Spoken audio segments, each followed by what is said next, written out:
anaknya, atau antar tetangga yang selama ini mungkin tidak teguran, antar saudara kandung, antar sahabat yang sebelumnya kita bermusuhan. Jangan pernah gengsi untuk memaafkan, dan jangan pernah gengsi untuk minta maaf. Rasul berpesan dalam hadisnya, wahai umatku, laisa al-musalli bil munafir, walakin al-musalli al-muntasil al-qada'. Kamu jangan anggap silaturahmi itu kata kamu mengunjungi saudara. Jangan kamu anggap silaturahmi itu kata kamu memberi pemberian kepada saudara. Tapi hakikat silaturahmi dalam Islam al-muntasil al-qada', menyambung satu hal yang pernah tersambung tapi sekarang terputus, menjadikan permusuhan menjadi persaudaraan, rasa kebencian kita jadikan menjadi rasa kasih sayang, sehingga terjadi umat yang satu, umat yang penuh dengan perdamaian, penuh dengan kesejahteraan. Kita ramaikan masjid, kita ajukan kampung sedang belajar. Kalau kemarin mungkin Allah memberikan nikmat yang begitu banyak kepada kampung Lubuk Batin. Dengan nikmat itu Allah turunkan berbentuk materi. Mungkin saya lihat ketika saya pulang, saya lihat berbondong-bondong bapak ibu-ibu membangun masjid dengan ramai penuh persatuan. Tapi ada satu tanggung jawab setelah fisik masjid ini terbangun dengan ukuran yang luar biasa. Satu tanggung jawab adalah memakmurkan masjid. Apakah suasana Ramadan yang penuh ramai, gotong-royong untuk meramaikan masjid akan senantiasa kita jalankan di luar bulan Ramadan?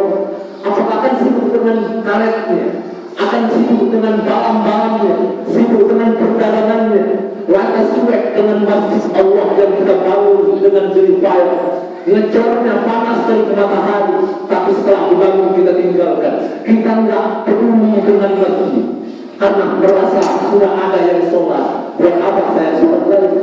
Padahal semuanya akan bergantung sama individual. Siapa lagi yang akan meramaikan masjid kita, melainkan umat yang berdiri dan bertempat tinggal di kampung Lubuk Batin ini. Kaum muslimin jamaah Idul Fitri yang dicintai Ilahi, mungkin hari ini Ramadan yang penuh keberkahan, Ramadan yang penuh rahmat di dalamnya, Ramadan yang penuh dengan kesejahteraan di dalamnya, Ramadan yang Allah berikan kemuliaan, berbagai macam kemuliaan, di mana setiap sahabat tatkala Ramadan akan pergi, semuanya menangis akan kehilangan Ramadan. Mereka khawatir dengan hadis Rasulullah sallallahu alaihi wasallam, "Al-masari laisa lahu min siyami illa al-ju' wal 'atash." Mereka diperingatkan oleh Rasulullah, wahai sahabatku, semua kalian harus khawatir dengan hadis ini. Betapa banyak orang yang masuk Ramadan, orang yang berpuasa di bulan Ramadan, tapi mereka tidak mendapatkan apa-apa dari puasanya, melainkan hanya lapar dan haus saja. Maka Rasul berpesan dan Rasul mengaminkan doa malaikat Jibril tatkala di akhir Ramadan. Ada 3 doanya. Raghiba man, kata malaikat Jibril, celakalah. Pertama, tatkala ada seorang yang tatkala hidupnya sempat hidup bersama kedua orang tua, dia sempat melihat bapak ibunya, tapi kebersamaannya bersama kedua orang tua tidak membuat dia memasuki surga Allah. Malah justru kebersamaannya bersama kedua orang tua membuat dirinya masuk nerakanya Allah, karena perbuatannya yang tidak mengenakan terhadap kedua orang tua, karena dia menindas kedua orang tua, karena dia merupakan ayat Allah, wa qadara rabbuka alla ta'budu illa iyyah wa bil walidayni ihsan imma yablughanna 'indaka al-kibra ahaduhuma fala taqul lahuma uff wa qul lahuma qawlan karima. Dia lupa sama ayat Allah. Kata Allah, dosa yang besar adalah syirik kepada-Nya. Yang kedua adalah durhaka kepada orang tua. Banyak fenomena yang terjadi di Indonesia khususnya, membunuh kedua orang tua, memperkosa ibu ayahnya, melahirkan ibunya, bahkan sampai kedua orang tuanya tiada, dia berlupa bagaimana cara berbakti kepada orang tua.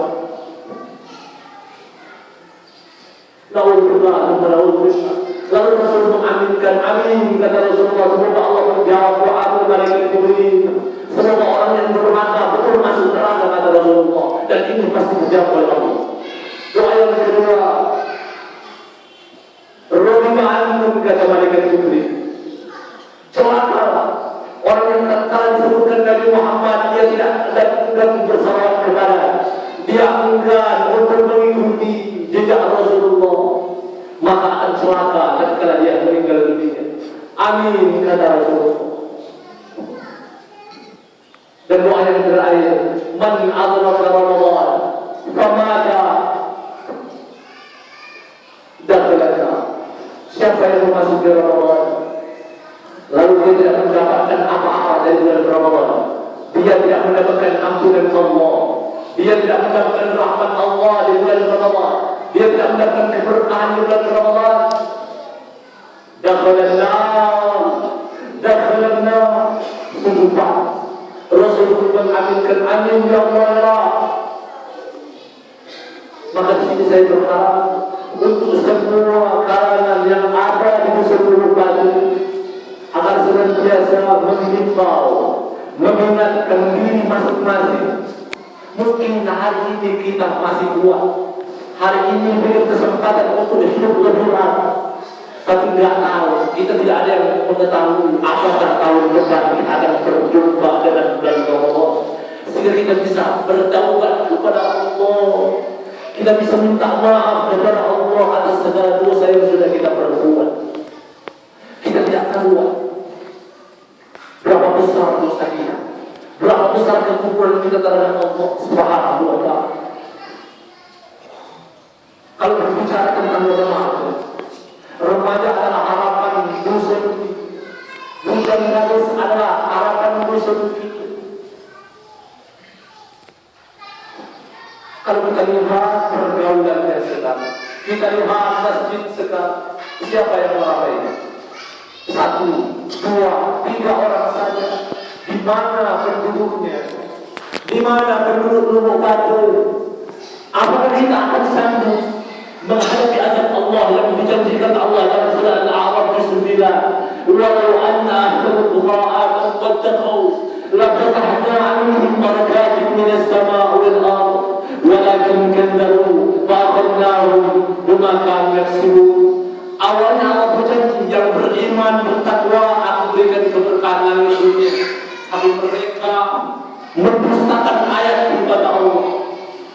Penduduknya melupakan ibadah sholat, penduduknya senantiasa tidak berpuasa, penduduknya meramaikan perzinahan, penduduknya durhaka kepada orang tua, maka walakin kadzabu fa'akhadnahum bima kanu yaksibun. Maka umat terdahulu Allah contohkan, Allah lanjutkan dahulu sekonyol-konyolnya. Itu hanya contoh yang perlu kita ambil. Dalam Al-Quran ada 3 poin, dari 1 sampai 30 ada al-akhbar, ada al-amthal wal akhbar, ada kabar berita yang harus kita dengar. Kabar berita Fir'aun, al-amthal perumpamaan Allah umpamakan korun, bagaimana korun selatahnya mengakui akan harta yang berada dia miliki, hasil jerih payah dia. Fir'aun mengakui kekuasaan, saya punya ilmu, saya punya tenaga, dan saya kuat melawan semuanya. Itu Fir'aun. Pertanyaannya, apakah kita mengikuti jejak Fir'aun? Apakah kita akan mengikuti jejak Nuh? Apakah kita akan mengikuti jejak Nabi Muhammad sallallahu alaihi wasallam? Pelaku yang merasa miskin, lihat Rasulullah. Yang merasa banyak masalah, lihat Nabi Muhammad. Betapa besar masalah beliau, tapi dengan ketakwaan semuanya Allah bukakan jalan. Dengan ketakwaan Allah bukakan pintu kemudahan bagi. Allah janjikan dalam ayatnya, mungkin ibu-ibu kenal dengan ayat selanjutnya, wa yattaqillaha yaj'al lahu makhraja. Yang bertakwa, masalah yang kepengen cerai, akan aku mudahkan. Yang terlebih berhutang aku mudahkan untuk membayarnya dengan ketakwaan. Pertanyaan, apakah dengan permasalahan kita semakin kubur kepada Allah? Dengan permasalahan itu semakin jauh dengan Allah? Kadang kita semakin kubur, bukan malah bersyukur kepada Allah. Sungguh, jangan melihat kenikmatan dari bentuk materi. Jangan melihat kenikmatan dalam bentuk tampang jasad saja, melainkan kenikmatan adalah dalam bentuk ketenangan jiwa dalam hati. Maka dari sinilah pentingnya kata Imam Syafi'i, kalau Allah tidak menurunkan surat dalam 30 juz itu semuanya, melainkan hanya surat wal asri innal insana lafi khusr illa alladziina aamanu wa 'amilus shalihat wa tawassaw bil haqq wa tawassaw bis sabr. Maka cukup untuk manusia semua. Maka dunia akan menjadi damai dengan saling menasihati tentang kebenaran dan kesabaran. Sabar menghadapi ujian yang ada, sabar dengan kemiskinan, sabar dengan kekayaan, sabar juga dengan ketenaran. Dengan kesabaran kita meraih kesuksesan bersama. Kita ingin kampus kita damai, sejahtera dan sentosa. Dengan kita mendekatkan diri kepada Allah Subhanahu wa Ta'ala. Di hayat mari setelah ini mungkin antar satu sama lain saling bersilaturahmi satu sama lain. Bapak dengan ibu, orang tua dengan anak, bersujudlah kepada ibumu. Wahai kedua, wahai anak-anak dari kedua orang tua, ingatlah perjuangan ibumu, ingatlah perjuangan bapakmu, meskipun mereka sudah tiada. Karena mungkin kita bisa bergerak dan bernapas di muka bumi ini, melainkan karena perjuangan keluarga. Berterima kasih kepada seluruh guru-guru, karena kita mengetahui, melainkan hanya karena ajaran yang mereka ajarkan, meskipun itu satu. Berterima kasih kepada sahabat-sahabatmu, karena kamu tidak mampu bergaul dengan siapapun tanpa ada orang di samping kamu. Tatkala kamu sakit, kamu minta bantu dengan orang yang di sekeliling kamu. Minta maaf kepada tetangga yang selama ini kamu anggap dia jahat. Dan sesungguhnya setiap manusia memiliki hati nurani. Seburuk manusia, Allah letakkan dalam hatinya kebaikan meskipun itu sedikit. Maka dari itu, kalau kita memiliki saudara yang buruk, bersabarlah menunggu kebaikan yang Allah berubah untuk dia. Doakan selalu, nasihati selalu. Maka dari yang ini senantiasa kita bermunajat kepada Allah Subhanahu wa Ta'ala agar senantiasa menjadi Allah yang bersabar dan kita meraih innallaha ma'as-sabirin wa basyiril ladzina amanu wa 'amilus shalihat. Allah senantiasa berjanji memberikan kabar gembira bagi orang yang bersabar. Dengan keimanan dan ketakwaan kita meraih semua apa yang kita inginkan. A'udzu billahi minasyaitonir rajim. Bismillahirrahmanirrahim. Ya ayyuhan nafsul mutmainnah, irji'i ila rabbika radiyatan mardiyah. Fadkhuli fi ibadi wa dkhuli jannati. Hai jiwa tenang, kembali kepada Tuhanmu dengan hati yang puas dan berilai. Dalam artian, wahai jiwa manusia yang beriman, matilah kamu, tutuplah usia kamu dengan kesenangan. Jangan tutup usiamu dengan kedurhakaan. Jangan tutup usiamu dengan mabuk-mabukan. Jangan engkau tutup usiamu dengan kedudukan. Jangan engkau tutup usiamu dengan kemaksiatan dan kedurhakaan, baik durhaka terhadap kedua orang tua ataupun durhaka kepada Allah Subhanahu wa Ta'ala. Maka masuklah kata Allah, masuklah ke dalam jamaah hamba-hambaku dan masuklah ke dalam surgaku. Tatkala kamu sudah meninggal dalam keadaan husnul khatimah.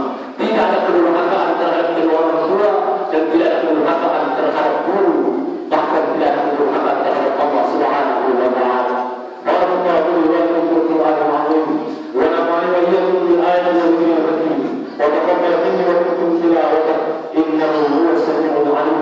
Aku